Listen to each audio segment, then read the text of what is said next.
সূর্যদেব যেদিন রাধার প্রেমে পড়েছিলেন, তুমি কি জানো সূর্যদেবও একদিন প্রেমে পড়েছিলেন? আর তার সেই প্রেম ছিল রাধার প্রতি। একদিন বৃন্দাবনের আকাশে সূর্য উঠেছিল একটু তাড়াতাড়ি, যেন কারো অপেক্ষা করতে পারছে না। সেই দিনই রাধা বসেছিলেন যমুনার ধারে। তার মুখে ছিল এমন এক শান্তি, এমন এক আভা, যেটা দেখে সূর্যদেব নিজেই নিজের আলো ভুলে গেলেন। সূর্যদেব তাকিয়ে রইলেন। তার চোখে আলো ছিল, কিন্তু হৃদয়ে জন্ম নিল এক অদ্ভুত অনুভূতি।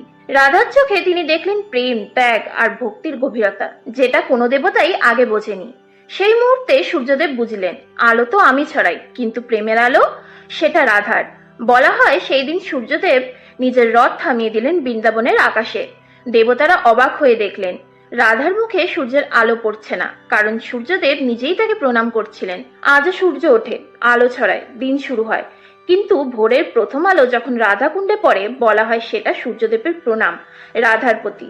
কারণ একবার যে রাধার প্রেমে পড়ে, সে আর কখনো অন্ধকারে ফিরে যেতে পারে না। এখন বলো, তোমার মতে কে বড়, যে আলো দেয় দুনিয়াকে, নাকি যে শেখায় ভালোবাসতে? কমেন্টে লিখে জানাও।